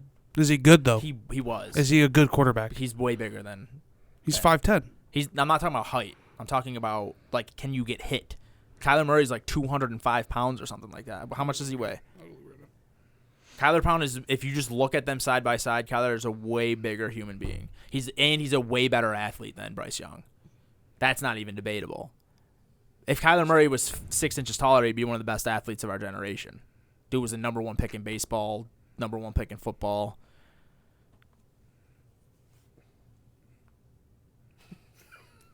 What? What are you laughing at? Huh? Kyler must be like 30 pounds bigger or something. How big is he? He's looking for like a lower weight. He's looking at. No, that's really not that bad. All right, I just see it. Bryce Young's 5'10", 194. He's not 194. That's what it says. I know he's a All right, liar. so you're a better scale than a scale. I listen to these podcasts. So Kyler's not 207 then. No, but I've just decided that. Joe. Duke. When Kyler Murray came into the draft, no one was concerned about his weight. They were concerned about his height. Not a single person was like, "Oh, he's too light." What about Russell Wilson? Russell Wilson was a 3rd-round pick. He's 5'11". He fell because he was, and he's also way stockier than Bryce Young. Yeah. I'm telling, like GMs and stuff, like at least from what these dudes are saying on this podcast, PFF podcast, where they talk to GMs and stuff, like basically everyone knows that Bryce Young isn't 194. It's you can drink a gallon of water and add 5 pounds to your weight. Like he's not 194. No, send me what Bryce Young did. He's worth the risk. He is, but I just think that the reason I have Anthony Richardson number 1 and CJ Stroud, the one thing that was holding him back, Let's all see. He went 6'3". into. He's pretty big. Yeah. He's like, I feel like he's like a not quite as good version of Joe Burrow, but a little bit more athletic. Like he's accurate. He times the ball better than anyone. Who? CJ Stroud. Bryce Young has more playmaking ability. He extends the play more. He hits people in stride better. If he was the same size as CJ Stroud, it's not even close. But that's why I have my top 3 that way. And then I think what else? Pat Mahomes. Like 6'3". All the top dudes are like asking. all the top dudes are that prototypical build. Like every one of them is like 6'2" to 6'5", 210 to 230 How pounds. tall is Anthony Richardson? 6'4", He's a big ass maybe. I don't know. He has the best athletic rating of all time at the position. Better than Cam I don't know if I could just take him over them dudes though. Like I said it. I would say like a lot of these teams should, but I don't know if I could. I would. It's just tough because, like, what if he's just a bust? But the thing is even if he can't throw the ball, like, look at what people were saying about Lamar Jackson. Look what people were saying about fucking Jalen Hurts. Look at what people were saying about not really throw the Justin ball Fields though. as much. They could throw the ball. They can now. Coming out of college, they weren't throwing the ball a lot. Well, Hurts was. That's a lie. But people were concerned about Hurts' ability to throw the ball in the NFL. There's a reason Lamar went 32 and Hurts went in the second. I guess. I don't know, man. Like, we've seen these dudes fall. Like the Lamar draft. Sam Darnold's the more prototypical player. Sam Darnold makes the throws. Sam Darnold can't move worth a shit. Well, Yeah, Rosen too. yeah. Lamar goes 32 because he can't throw. You wanted us to draft. I Josh did. Rosen. I was wrong. I also thought Lamar would not be a great quarterback. Look, like they have learned how to fix these things. Like those guys that are falling in the 30s because Player advancement is this is insane. So I just think, like, if other teams have done it, Take the chance. take the chance. Yeah, but like, why not take the chance to put some weight on Bryce Young or Because there's just only take C.J. Stroud's ability already? I Them dudes will almost just had get C.J. better. Stroud at one. Them dudes will just get better than they already are, and they're That's not always true. okay. So, I mean, like, look at Josh Rosen. I said okay. I don't know. That's just my opinion. I get tomorrow, like when the season starts, Anthony Richardson might not even be a top 5 quarterback. Yeah, I don't know. What But to say. he has that. I have him 3 though, just off his upside. What was your 4 and 5 again? I didn't even tell you. I really don't even know. I'd probably take Hooker kid and. You gotta take DTR. I like Jake Hebner or whatever his name is from Fresno State. What's his name? What's his name? Jake like Hebner, whatever, from Fresno. Give me Stenson Bennett. Fuck it. I just watched his arrest video. He got arrested? Yeah, public intoxication. He said, 20 years, you guys just ruined my reputation or something. He was hammered. What did he say? He said, 20 years, you guys just ruined my reputation, but you guys are just looking out for me, homeboys. Thanks a lot or something. He's telling the cops. Oh, shit. He's like, these handcuffs are real tight. He's all fucked up, yeah. See that? Like that's NIL king right there, bro. He's gonna be loved in Georgia for the rest of his life. He'll probably own some used car dealerships in Savannah. He'll be in the NFL. I don't think so. I don't think for long. He'll be drafted where Brock Purdy was. Probably. What were your top 5 again? It was Bryce Young, Richardson, Stroud, Hooker, and Hebner. Whatever his name I'll is. put DTR as my 5th because I didn't even know he declared for the draft. DTR about to smoke that Boise. What'd you say? Boise State. Fresno State. Nah, this dude's way better than It's DTR. DTR or fucking nothing. Do you hear me? You'll see. You'll see. DTR got better every year, man. Look at this kid. 70% completion percentage, 3,200 yards. This kid won a Mountain West championship last year and his bowl game. What DTR do? Lose to Pittsburgh in the fucking bowl game. Definitely did not play the Mountain West. Pac-12 Mountain West like the same thing. That's not true. Pac-12 sucks. Conference of Champions, my ass. You got to go against Lincoln Riley and fucking. Yeah, USC's about to be on shit. Yeah. All right. That is all. Well, also, not too much we could talk about, but opening day baseball. It was fire. Yankees started 3-1. Yeah. Yeah. I was looking at the World Series odds, and so far after like a week or whatever it's been, I think there's really no good teams in baseball. Like I don't look at one team and I want to bet them to win the World Series. I think the Astros still got to be the clear think favorite. they suck. Yeah. I don't think they suck. Like I was looking, I want to bet like the Mariners or Angels to win the West. Like I don't think the Astros are good. Bugging. What's I mean, not good on the about Mariners. them? You're not bugging on the Mariners, but the Angels, I think you're bugging. I mean, yeah, I probably am bugging, but I just don't see like what makes the Astros good this year. I guess when Brantley and Altuve come back, it'll change my mind because I'm just looking at their team now. Yeah, their pitching did take a huge hit. Well, they still got dudes though. They got Valdez, right? Yeah, Valdez is. Verlander. Hell no, not Verlander went to the Verlander. Mets. Oh, did he? Yeah. And he's hurt. He's hurt right now. Yeah. They don't got Cole. Who is their fucking pitchers? They still got a guy who's pretty They good. got Javier or whatever.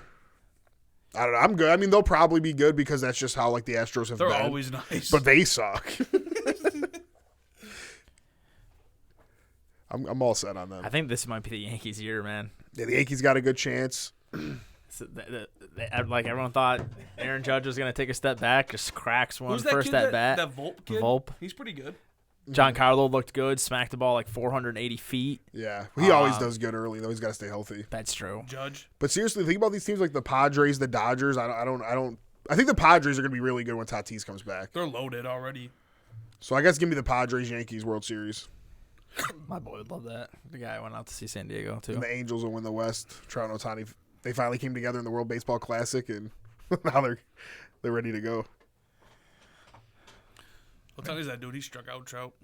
He hit him with the filthiest slider ever, bro. That shit was disgusting. Dodgers suck too. Dodgers are sucking on purpose. They're gonna pay Ohtani fucking like $5 million, dude, or $50 million. $5 million. Like, what a deal. $50 million a year. Yeah, dude, they're gonna give him something crazy. I mean, Why do you think they're doing there's that, already then? dudes making like 40, 45 ish. No, I think 40 is the highest. I think Paying Ohtani makes sense. So it's like paying two players. Yeah, like you give him 50, dude. Throw him in with Mookie and Freeman. Disgusting. Mookie's got to do better. I took him over Judge, and I'm regretting it real bad so far. Yeah, I don't know why you would do that. I should have took Judge over Freeman. What? Well, I took Freddie Freeman number 5 for 6. Over Aaron Judge. Yeah. What is wrong with you guys? The dude just broke the record for American League home runs We took last two year. Dodger players that are way worse. I don't know. Does Judge not strike out a lot anymore either? I don't think he ever struck out a lot for how many He always home gets runs he he had. either gets struck out No, or hits the dude. ball pretty far. Dude, look up the league average. I mean, for home run hitters, I don't think he strikes out that often. I just feel like he gets hurt a lot, and He's besides hitting 412. He's already got It's been 4 3 runs, days. 4 home. Yeah, but he's Yeah, he's just crushing continue bats. what he did last year. what? He has How 4 many? home runs. Not 4 home runs. No, the 4 lead is hits, CJ 2 home Crown runs. has the lead. 412 Rockies? batting average, 2 home runs. How many times has he been struck out? This year, 7 times in 17 at bats. So Yeah, that's a so lot. Yeah, In like a category league where that stuff doesn't matter, I guess would be fine. But you it lose still a matters point. because you do lose points. He did leave In categories, you wouldn't lose points for striking out. not categories and points. That's what I'm saying. Oh, okay. So that's why I take Mookie and he takes Freeman, because those guys, They usually get on base. and shit. when they get out, they just get out. Mookie's going to lead the league in runs probably. He should steal some bases, hit 30 homers. I just feel like he's safer. Freeman But should you're get some right, RBIs Judge. and Judge shit. obviously has the higher ceiling because he could hit 70 homers. But all right, so Judge, I get last year. So Judge has led the league in runs twice. Last year he led the league in runs, home runs, and RBIs, which I get. Yeah, last He's year not was gonna just There's match no way he that can just goal. keep progressing. If he does though, good. I mean, good for the guy behind me. That's But the thing is he also for most home run hitters who are hitting 250 or whatever, the last 2 years 287, 311. So he's hitting getting on. He led the league in on base percentage twice or once. He led the league in walks But them twice. strikeouts hurt, bro. So It's minus so one last every year, single time. Last year he had 175 strikeouts. That's What Mookie minus have? I'm looking it 175 up right points. now. I feel like I had. Well, him with either this. way, he scored more points than Oh, those he dudes smacked last year. Mookie, yeah, because he had this incredible year. Yeah. So last year, And Judge is hurt a lot. Yeah. so yeah, he had 71 more strikeouts. That's big. Oh, what about for Freeman?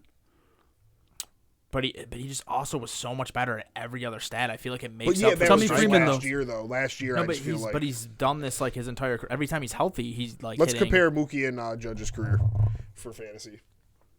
for fantasy. Well, tell me Yeah, Freeman's Mookie led the first. league in runs I'll 3 do it times. myself. Dude, can I finish Mookie first? I'm out here. Fuck, dude. Yeah, look at. I've never played. This is my first time playing fantasy baseball. And it's different in the points league. Yeah, I think categories is the dumbest kind of fantasy for basketball or baseball. I think it's so stupid. But So who am I looking at, Mookie? yeah, you look at Mookie. Like I said, last year, obviously, Aaron Judge had one of the best So seasons ever. every year that Aaron What Judge are you has guys played on? in over 130 games, which has only been 3 times. That's another thing, So that's though. a big thing. But he led the league in runs 1 time. He led the league in home runs twice, RBIs once, runs twice, walks twice. But yeah, the strikeout numbers are a little. All right, well, let's look. What's Judge's years? So 2017, 2021, 2022, and then obviously the COVID years, 2020. He played. What's most his of them. strikeouts in these years? So he started out really bad. He had Baseball 208 the rookie year. Then he went down to 152, then down to 141. The most Mookie ever had was last year, 104. Yeah, Mookie's way better in the strikeouts. Yeah. Mookie's hitting the homers. He's scoring a bunch of runs. He's getting doubles, triples. So all that Mookie shit must have matters. smoked Judge in 2021 then, because 2021 Judge only had 39 and 98 for RBIs. and Mookie home must runs. have been hurt. Yeah, He only didn't play played 2021. 2021. Yeah. Oh no, he just kind of sucked. What the fuck? He was ass.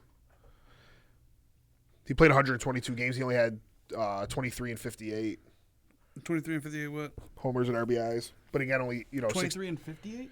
23 homers, 58 RBI. So Freeman had 21 homers and 100 RBIs. Yeah, Freeman was a monster last year with runners in scoring 13 position. stolen bases, 84 walks. Yeah, his strikeouts. What was his strikeouts for Freeman? He used to be really bad, but 102. he's not as bad as he used to be. What was Judge's 171? 175. 175. So 73 more. Yeah, that's big. Yeah, hell yeah. I made the right pick. I still don't think he made the right pick, though. You'll have to see as the year goes on because right now Mookie sucks. So Freeman's all right. He has no RBIs though. It's weird. yeah, I know I bet on bets to get runs in. So was Mookie Freeman was Mookie hurt last year? Or he played last year, right? He played last So year. how many? What was the point totals for them last year? Who batted third last year for the Dodgers? Turner. No, Turner batted. Second. Lead off, right? No. Yeah, what the hell Mookie's was there? Mookie was always. It must have been leadoff. Mookie and then Turner then. And then Freeman was third. Mm-hmm. And then Justin Turner. No, then Will Smith and Muncy. Turner was like 6th or 7th. Was he? Yeah, I don't know. I just don't feel like a lot of these teams impress me so far. I don't like Freeman batting second. He don't do anything. That's what Judge bats, so maybe they thought it would work. I hate that too, though. That's They just should be betting that's third just and these fourth. managers trying to be big brain guys. It's just What, like, because he gets some annoying. more at bats or something? Yeah. Yeah, but like, wouldn't you want the guy that will homer or bat your guys in to be on third, fourth? Well, it puts a lot of pressure on teams if Mookie and Freeman get on because you don't want to pitch to them, and then Will Smith and these guys have 2 on. Yeah. I can't get the app to load. Can you get ESPN Yeah, to it's load? whatever. Yeah, what am I doing? Seeing what Judge and I get Mookie's points were last year. I guess if Judge regressed to like 40 home runs, and then you add the strikeouts in, like I could see Betts. Yeah, we got to see. him, Let's see how many more points Judge scored in last year, where he was incredible. Who's as judge? Uh, I'll go to Mookie first. I didn't even think about doing it on fantasy. You do Mookie, and I'll go to you got to Judge. go to my team though. You can't just click him. Oh, you would have to do one because my point scoring are different. Yeah. We made offense more important. So what Mookie have? Where is he? 491. He hit 491. So he averaged 3.5 a game, had 491. That's Mookie. 117 runs. So let's see what Judges. No, we just want to know what the fantasy was. He's gonna do what he said. I can't because can't. my numbers Who are has Judge? different. Just go search him. So 491, 3.5. 3.5 per game, right? Yeah. How do you check the years before on ESPN? How do you check years before? You Yeah. go on the team and then just click stats. It'll show you 2022. Mine's not. What 634 and 4.0. 634 and 4.0. So he only averaged half a point more. And that's with him having 200 or 150 this more incredible points. season. Yeah. That's fucking. Yeah, I think that fantasy should be switched. Like you need to give batters more points. There's no way What's the yours? best See what yours looks like. the best batter Freeman was in 550 and 3.5. That's what I'm saying. So, Yeah. like, there's no reason the best It's tough batter for in the Judge, MLB yeah. should only get 4 points per game. Like that's because he strikes out so much, though. You got to figure if he gets, like, But I feel like 175. Like who led the league in strikeouts? probably like Rowdy Tellez or something. Joey Gallo. Yeah, somebody like that. Gallo, but not fire though. But those dudes end up in the free agency of these leagues. Struck out the most in 2022. This is okay. Player stats. I hate baseball. You just can't find a can tell fucking you. stat. Let me tell you. anywhere. See, go to your league though. See what Judge and Betts numbers look like. It won't show me like years past. Yeah, well, let me see. That's unreal. It's baseball has to be the only league where your guy only So averages in 4 yours, he had points. 952. He averaged 6.1. Do you know who has Betts? No, I'd have to search him. I only know that guy's Judge because I'm playing him and he's smacking me around Oh, here right it is now. right here.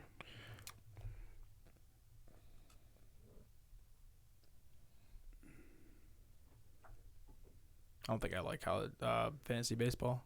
It's just so reliant on pitching.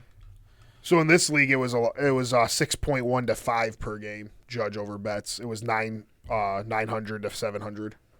So you got to think like over. But that's a I just week- can't see Judge coming close to those stats. That's why I feel like Betts will have those numbers every year Yeah. with a chance to do more. Where Judge, I can't see coming close. And if he does, then like fucking awesome for the Well, every Yanks. year he stayed healthy. He's hit like his rookie year, obviously at 52. The year before last, he hit 39. So he's always around the 40. But it's yeah, more with like the strikeouts. Yeah. And is he gonna? How many doubles is he gonna hit? Triples, steals, runs scored. You said he did lead quite a bit, but He led twice, but Betts I think has led 4 times. So, yeah, I get it.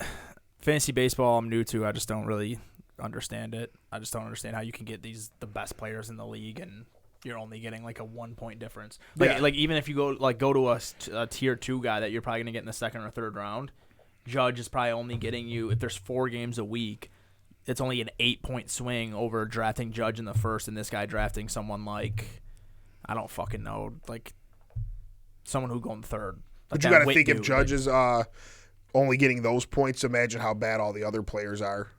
You're not just getting a guy to come close to Judge. I guess. I mean, me getting Trout in the third is bad for people, but yeah, that's another topic for another day. ESPN's rankings in every sport is ridiculous. All right, anything else? Next week we'll have NBA did they playoffs. start yet? It'll start. The play-in tournament will start, I believe, when we do our episode. Yeah, so we'll have NBA playoffs. I'm going to try and find someone who knows more about hockey than us to talk about the NHL playoffs. We should do some type of bracket for the NBA against each other and pick who will win each series, how many games they'll go. I'm down. I think NBA.com used to have it. All right, we'll do it. Or we could just do it like on paper. Yeah, NHL playoffs. Hopefully we can find someone to talk about those. NBA playoffs are going to be great. I mean, the series, there's like a lot of interesting series. Probably get Aaron on here next week, talk about NHL. Pretty sure he follows it. Okay, Yeah. then boom. Who the fuck is Clayton Tune? He's from Houston. He's actually, I almost put him in my top 5 because he's 6'3", 220 and athletic. It was Tank Dell's quarterback. Why? He's visiting the Saints and the Browns later this week. Yeah, I do. I had no idea who he is. I think there Where might was be he from? Houston. Oh, you said Yeah. that. There might be some good backups in this draft. Like I think there will probably be some guys who will like be in the league for like 12 years just as like a number 2. Like Yeah, I like Clayton Tune. Like I was talking shit about Stetson Bennett, but I could see that dude being like a 10-year backup somewhere. All right, well, that's it. Next week we'll do. I think we shouldn't do every team in the draft because I don't think that many people care. But Let's get up to Green Bay. I'll pick. We'll just pick out teams that like are interesting. Because the draft is in 3 weeks. Mm-hmm. So we'll just pick interesting teams. Last week we'll do the Bills. Yeah, and then fucking, it's the worst time of the year for sports after that. I mean, we'll have NBA playoffs, but that's about it. Well, once NBA playoffs ends, it's just terrible. It's so done, hopefully yeah. we enjoy some weather. And Yeah. All right, I guys. love baseball, but Yeah, I don't like baseball really until. I do like the new rule changes. I'll September. say I've heard a lot of different opinions. Oh I yeah, love that. we'll talk about that for like 5 minutes. Yeah, I love the game being a half hour faster. Yeah, it makes the difference between 2 hours and 40 minutes to 3 hours and 10 minutes or whatever. Yeah. Is huge. I mean, it's still too long. I mean, I'm just good on watching a guy throw over to first 10 times in a row as he thinks about what he wants to do, or they're digging in their pants and fixing their jersey and spitting out chew. Just throw the pitch, Grabbing a man. bag. Yeah. I'm good. Like let's just play. yeah. And I know some people hate it, and I've seen people hate it on Twitter and stuff, but I love it. I just want to watch the game. Make the batters bat. Yeah. The one thing I don't get why people hate it, it's like, okay, I get why some people hated like when they made it more offensive in the NFL. You see these guys like we were talking about. Matt Ryan's going to be a top 7 in passing yards. He's not a top 7 quarterback of all time. Mm-hmm. People will look back and be like, Matt Ryan was better than Jim Kelly. Not a chance in hell, but they'll look at those numbers. So I get it. It does change like the scope the game's looked at. It makes it easier for quarterbacks. It makes it harder for defense. I do get some of the complaints. I like how the NFL is now, but I get why. The thing with the MLB is this doesn't give anyone a clear-cut advantage. Like it shouldn't make pitchers' numbers go up or down. It shouldn't make hitters. The only thing is it should guys who make contact with the ball are getting a better chance of getting on base. You can't fucking shift your entire. And every single sport has had that from the beginning of time. There's always been defenses that have been illegal in basketball. There's always been defenses that have been illegal in football. That, like, you being able to shift your entire team to one side of the ball, like, just because you can't do that, who gives a fuck? Yeah, I mean, I don't really care about the shifts. It's just more people complaining about the pitch clock. They think it like puts more clock's pressure fair. on the pitchers or something. Yeah, So you have to throw the fuck. You still have to do the same exact thing. You still get like 20 seconds. It makes the game better. Yeah. It does. And not to mention, like, maybe people will try to steal now. The guy who led the league in steals has dropped from 50, 60 to 20, 30 because there's analytically it doesn't make sense. Now that you can't fucking keep me on the base, there'll be more steals, there'll be more excitement. People with their speed can actually use it. It's not taking away from anyone's ability to play the game. It's not like defensive ends in the NFL can look at it and be like, it's so much harder for me to get a sack now. I wonder. I feel like the pitch clock will also make more hits though. Yeah, I mean, if you can't think on your feet, I mean. Every other sport, batters are going to just bat instead of trying to anticipate waiting. There's still more. There's still shutouts happening though. Pitchers are still dominating. That happens in the first month of the season. It's usually unders are hit a lot and stuff. We'll see. I guess we'll see how it goes. But right now, I like it though. Make the batter bat, make the pitcher pitch. Yeah, I'm not trying to sit here all day and watch you fix your jersey and spit and pick up the rosin bag and facts are facts. MLB has been declining for 20 years now. That's the fact. You either are old and stubborn and let the game die, or you figure out what to make it keep going. Mm-hmm. And as someone who used to love baseball, I would like for it to be fixed, and I think it's going in the. I will watch. Wait, what do you mean by fixed? More watchable. Oh, fixed like bets, yeah. No, yeah, I just been fixed. I don't know. I just don't. I like it, basically. All right, yeah, that's it. All right, peace. Oh. We out of here. Thank you guys so much. Trap Nerd Sports Podcast everywhere. Yeah, gonna get some new merch. Oh, Trap Nerd Sports basketball pool. You guys came second and third. Yeah, we split up second and third. Who was first? Jeremy. Yeah, he had Florida Atlantic going to the national championship. No way. Yeah. Well, fuck him. He's not getting a sweater. Dude's a guru. Who came in fourth and fifth? I think me and Joe. All right, well, no one's getting any merch. We're smacking our own pools. So. My former boss, Jeff, he had two brackets that were it was honestly like Jeremy, me, Joe, Jeff, me, Joe, or something like that. You guys did 3 brackets each. I did too. You know what's unreal? We've done a bunch of stuff through this, and we just keep winning them. Yo, do you remember we're the real experts. Yeah, we're we put our money where our mouth is, and it always works. Remember we came in first, third. I was tripping. Yeah, this year it was. I was right. Who was your Final Four? I don't know. Miami was in it though. Yeah. Got one of them. But yeah, we took down the Trap Nerd Fantasy League. We took down FFPC. Yeah. FFPC we kind of failed in the end. We made some money though. We made money. Yeah. I won that. Me and Jake made $1,500 each on the FFPC playoff challenge. Yeah, brackets. You guys came to the top 3. I was up there for a while. You guys won the pool with UConn, even though that's random. Yeah. What about other buddies shit? Which one? The brackets. Tank? No. Oh, I'm going to text them. Yeah, so obviously you guys should just be listening to us. We win everywhere. If you want to win, listen to us. If not, keep listening to whatever podcast. We'll be doing FFPC soon? Yeah, that's a fact. Yeah, we should do we'll do it way too early after the draft. We should do it way too early. Way too early. way too early. We'll do 4 of them, fuckers. Yeah. Just 4? All right, we're out of here. Thank you guys so much. Peace. Peace out. Oh.